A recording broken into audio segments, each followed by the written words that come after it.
ধনী হওয়ার দোয়াও আমল জানাবেন প্লিজ। আপনাদের সবাই দরকার এটা। ধনী হইতে চান না আপনারা? ক্যাজব কথা, সবার দরকার। তাহলে বলবো? আচ্ছা ঠিক আছে, মনোযোগ দিয়ে শোনেন কিন্তু, সিরিয়াস ইস্যু কিন্তু। ধনী হওয়া না হওয়ার ব্যাপার ভাই, ধনী হওয়ার আমল এবং দোয়া এটা জানার আগেই ঠিক করতে হবে ধনী হওয়া কাকে বলে।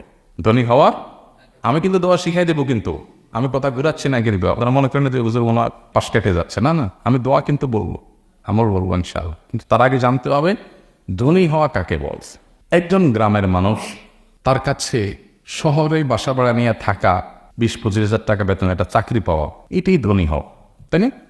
আবার যে শহরে থাকে 20-25 হাজার টাকা বেতন পায় বা 30 হাজার টাকা বেতন পায়, কোনো রকম একটা বাসা নিয়ে থাকতে পারে, তার কাছে ধনী হওয়ার ডেফিনেশন কি? তার কাছে ধনী হওয়ার ডেফিনেশনটা ফ্ল্যাটের মালিক হওয়া এবং মাসে 50-60 হাজার টাকা হাতে আসে, এটা হলো তার কাছে। আর যে একটা ফ্ল্যাট মালিক এবং এরকম টাকা আসে, তার কাছে ধনী হওয়ার ডেফিনেশন কি? একটা বাড়ি মালিক হওয়া এবং মাস শেষ কয়েকটা ফ্ল্যাট থেকে লাখখানেক টাকা ভাড়া আসা। আর যে এইটার মালিক, তার কাছে ধনী হওয়ার ডেফিনেশন কি? তার কাছে ধনী হওয়ার ডেফিনেশন হলো বাড়িটা আছে মিরপুরে উত্তরাতে, ধানমন্ডি গুলশানে একটু বাড়ি করা, এটা হলো তার কাছে ধনী হওয়ার ডেফিনেশন। আর যে ধানমন্ডি গুলশান থাকে, তার কাছে ধনী হওয়ার ডেফিনেশন কি? তার কাছে ধনী হওয়ার ডেফিনেশন হলো, সংজ্ঞা হলো দুবাইয়ের পাঁচজমারাতে একটা ফ্ল্যাট কিনা। আর যে দুবাইয়ের পাঁচজমারাতে ফ্ল্যাটের মালিক এসে, তার কাছে ধনী হওয়ার ডেফিনেশন কি? তার কাছে ধনী হওয়ার ডেফিনেশন হলো চাঁদে নাকি ফ্ল্যাট বুকিং হচ্ছে, ওখানে টাকা জমা দিতে পার, এটা হলো তার কাছে কি? ধনী হওয়ার ডেফিনেশন। তাইলে জিনিসটা কি দাঁড়ায় রে? আসলে সবাই ধনী, আসলে সবাই ধনী। প্রত্যেকে তার উপরের দিকে তাকাইলে মনে হয় আমি কি গরিব, আবার নিচের দিকে তাকাইলে মনে হয় আমি ধনী। তাহলে এটা আসলে দৃষ্টিভঙ্গির ব্যাপার, এটা দোয়ার ব্যাপার না। এটা কিসের ব্যাপার? দৃষ্টিভঙ্গির ব্যাপার। আপনাকে আল্লাহ তাআলা 2টা শার্ট দিছে, আপনি মাত্র 2টা শার্ট, একটা ধুইয়া শুকিয়ে আর একটা গায়ে দেন, আপনি দেখলেন আরে এর 10টা শার্ট। তাহলে ধনী হওয়ার সংজ্ঞা হলো 10টা শার্টের মালিক হওয়া। হুজুর একটা আমল শিখিয়ে দেন যে দোয়া পড়লে আমার 10টা শার্ট হয়ে যাবে। এবার আমি দিলাম আপনাকে একটা দোয়া শিখিয়ে, আপনি দোয়া পড়ে 10টা শার্টের মালিক হয়ে গেছেন, ধনী হয়ে গেছেন। এখনো ধনী হন নাই, কারণ ওই যে দোয়া পড়ে পড়ে পড়ে পড়ে পড়ে পড়ে কষ্ট করে করে 10টা শার্টের মালিক যেদিন হবেন, ওই দিন আরেকজনের সাথে পরিচয় হবে, তার 50টা আছে। কয়টা আছে তার? 50টা। এবার ওইটা দেখার পর আবার এসে হুজুর দোয়া তো আরেকটা লাগবে, এখন শার্ট কয়টা আল্লাহ দেখছি? 50টা। এবার 50-60 আল্লাহর মালিকের দোয়া আপনি নিলেন, নিয়ে আবার পড়লেন 50টা শার্টের মালিক হয়ে গেছেন। ততক্ষণে দেখলেন আরেক বেটা সে শার্ট ফ্যাক্টরির মালিক। তার মানে এটার কোনো শেষ আছে?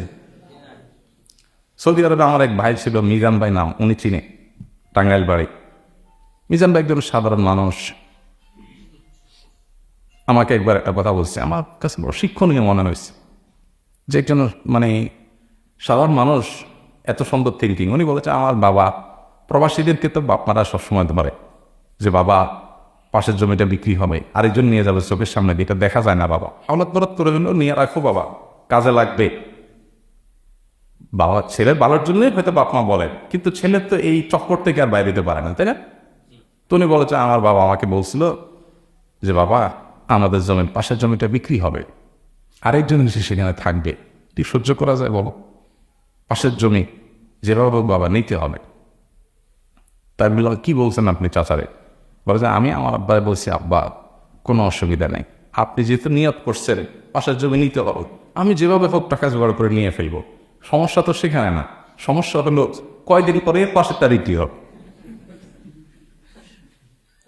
এখন হয়তো উত্তর পাশেরটা বিক্রি হয়েছে, কয়দিন পরে দক্ষিণ পাশেরটা বিক্রি হবে, আবার কয়দিন পরে পূর্ব পাশেরটা বিক্রি হবে, আবার কয়দিন পরে পশ্চিম পাশেরটা বিক্রি হবে, আবার যেটা কিনেছি ওইটার মাসেরটা বিক্রি হবে।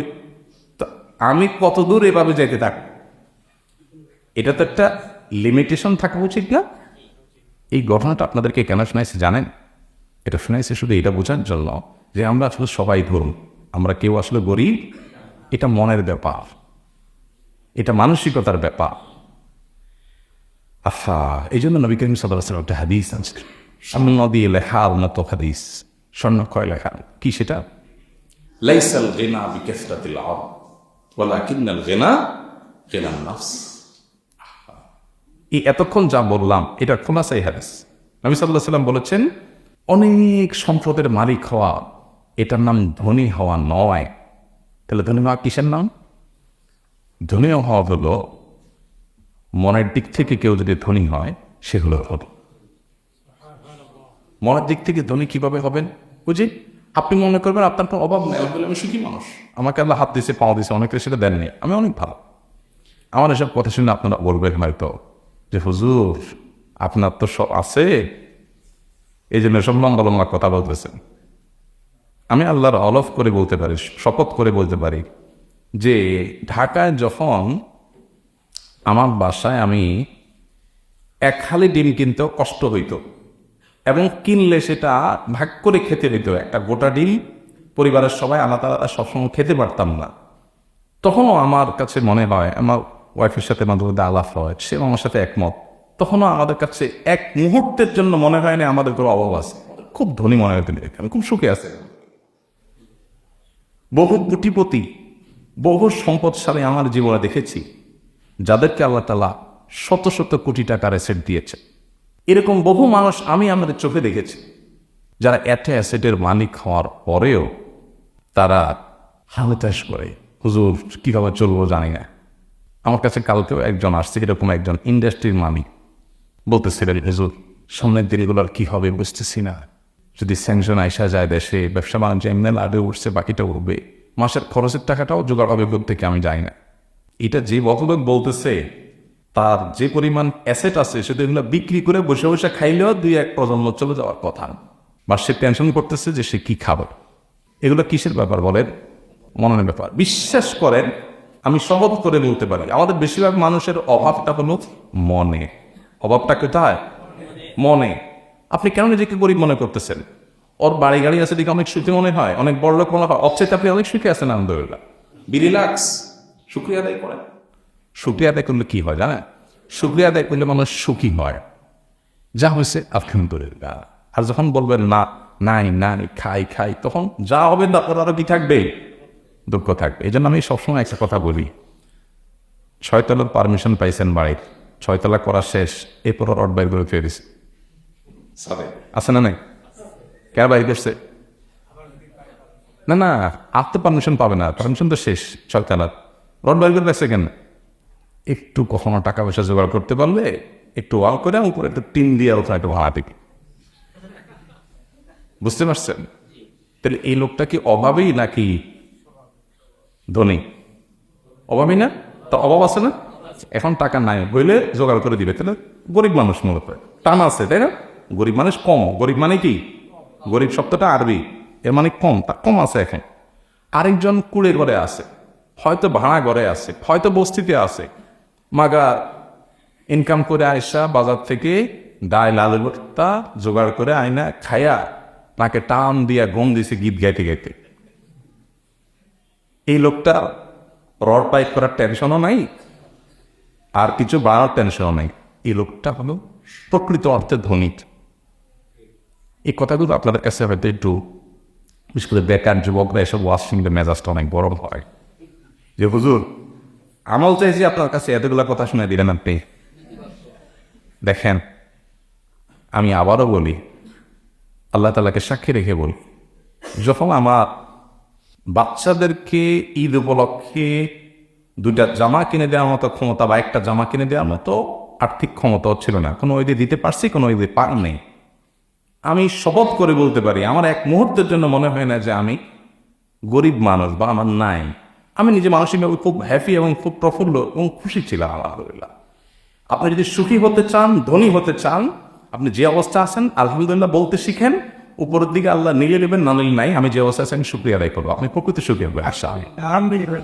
এই জন্য ভাইরা, নবী করিম সাল্লাল্লাহু আলাইহি সাল্লামের এরকম কোনো দোয়া আমি জানি না যে দোয়া তিনি বলেছেন, আল্লাহুম্মা ইন্নী আসআলুকা কাসরাতাল আমওয়ালি ওয়াল আরাদি ওয়াল ফুলুস, আল্লাহ তোমার কাছে অনেক পয়সা, অনেক টাকা, অনেক জমি জমা চাই, এরকম কোনো দোয়া আমার জানা নেই। তাহলে কি আছে? নবী সাল্লাল্লাহু আলাইহি ওয়াসাল্লাম আমাদের কাছে দোয়া করতেন, আল্লাহুম্মা ইন্নী আসআলুকাল আফিয়া ফিদ দুনিয়া ওয়াল আখিরা, আল্লাহ আপনার কাছে সুখ চাই কি চাই? শান্তি চাই, প্রশান্তি চাই, সুস্থতা চাই। এটা ছিল তার দোয়া। এখন আপনার কি সুখ দরকার না ধনী হওয়া দরকার? বুঝে শুনে বলতেছেন? তাহলে তো আরেক বিপদে পড়বেন। আসেন এবার বিপদটা যায়।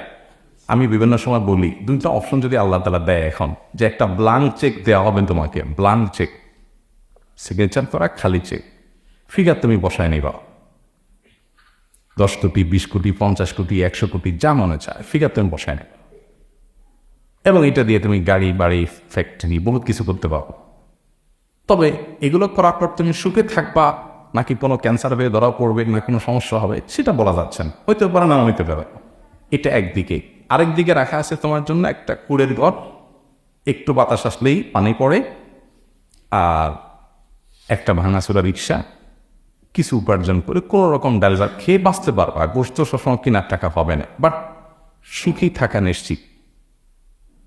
এই দুইটা অপশন যদি আপনাকে দেওয়া হয়, বুকে হাত দিয়ে বলো তো কোনটা নিবে? কবি এখন নীরব হয়ে গেছে।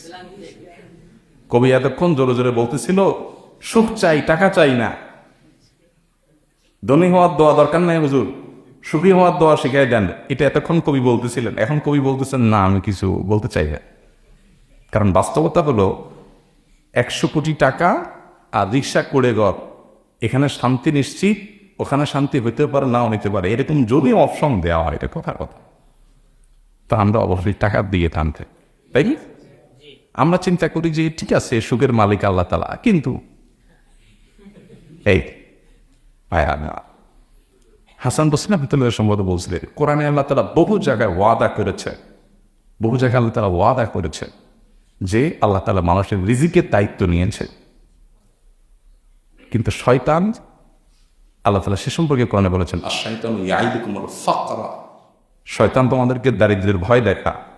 শয়তানের একবার ভয় দেখানোর প্রতি এত বিশ্বাস যে আল্লাহ তাআলা এতবার বলেছেন তোমাদের রিজিকের দায়িত্ব আমি নিলাম, আমাদের সেই বিশ্বাস হয়।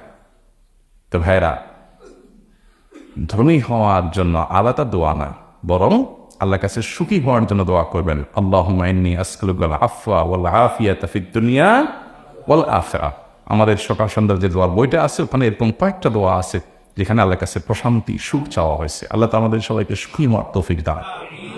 সেই সাথে সম্পদশালী হওয়ার জন্য আপনি চেষ্টা করেন, সিরিয়াসনেসের সাথে কাজ করে। এই দোয়া চাওয়া পাবলিকের বেশিরভাগ আমি দেখছি অলস, বুঝেন নাই? এই লোকটারা এখন নিয়ে আসেন যে প্রশ্ন করছে, আইনে আমি একটা দোকানে চাকরি দিই, ভাই কাজ করেন, সকাল থেকে সন্ধ্যা পর্যন্ত ডিউটি করেন, 2 দিন বেশি 3 দিন করে বলবে ভাই এটা কি সম্ভব, পারা যা, একটু দোয়া দায়ী শিখে দেন না। বুঝেন নাই? পোলাপান যেগুলো ফাঁকিবাজ, পড়ালেখা করবে না, ওইগুলা পরীক্ষার আগে থেকে যাবে, হুজুর কলমটা পড়ে দেন।